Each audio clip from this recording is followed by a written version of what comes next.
Every living organism we know of requires water to survive. It's part of the reason we look so feverishly for water on other planets across the universe and consume it consistently every day here on Earth. So what would happen to your body if you stopped drinking water? Of course, when we say water, we're including all fluids which simply contain water, like juices, pop, or tea. Much like the desire to breathe in oxygen, thirst is a survival instinct. H2O is the most abundant molecule in the human body, making up, on average, 65% of an adult. As a universal solvent, it carries nutrients and hormones through the body, regulates body temperature, cushions our joints, and even lubricates our eyes. You produce around 1.5 liters of urine every day, with another liter lost from breathing, sweating, and pooping. So it's essential that the body replaces this liquid.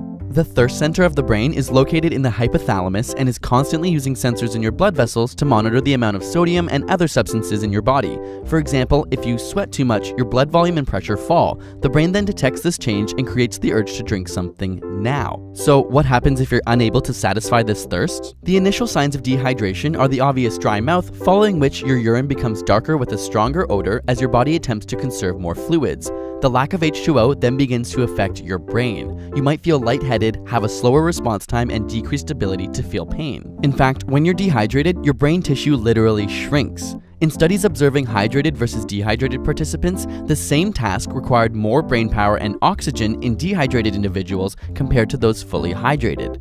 After a day or two with no fluids, you'll stop peeing altogether, have trouble swallowing, suffer from muscle spasms, and likely experience nausea. After all, your body can survive without food much longer, and attention to digestion is not a priority at this point. Eventually, victims may become delirious with severely impaired brain function. Interestingly, studies looking at elderly patients who suffer from delirium found that many are simply suffering from chronic dehydration in the first place. After even more time without water, the blood stops flowing to your skin, reducing heat loss but increasing your core body temperature. This can lead to a gray-bluish tinge to your skin. Beyond 3 to 5 days without water, and your body will begin to shut down its organs and eventually the brain. Of course, unlike the plentiful oxygen we breathe, only 2.5% of all Earth's water is fresh, most of which is locked up in glaciers, ice caps, and underground lakes known as aquifers, leaving less than 1% available for drinking. And most of this water is actually used to grow crops. Approximately 500 billion liters of fresh water is used daily for agriculture in the USA alone, with another 500 billion liters to cool electric power plants. And as our personal drinking sources become increasingly contaminated, over 783 million people on Earth are unable to access clean water. Scientists around the world are trying to find solutions to this problem, from attempts to remove salt from the ocean water, tap into underground aquifers, and creating innovative water filtration systems.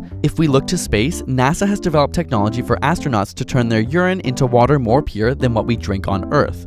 But we can't just rely on science and technology. Perhaps the solution relies on us as a species to understand and contribute to this global water crisis. If you want to help in the mission to end global thirst, join in World Water Day on March 22nd. There are a lot of really amazing projects out there like water.org or even the awesome UNICEF app, which donates 1 day of clean water to a child in need for every 10 minutes you put your phone down. We'll leave links in the description for these and other great water charities. Small investments really do make a huge difference. We'll be donating all the proceeds from this video to a water project close to us called Morocco 5 Villages. So thanks for supporting and watching, and subscribe for more weekly science videos.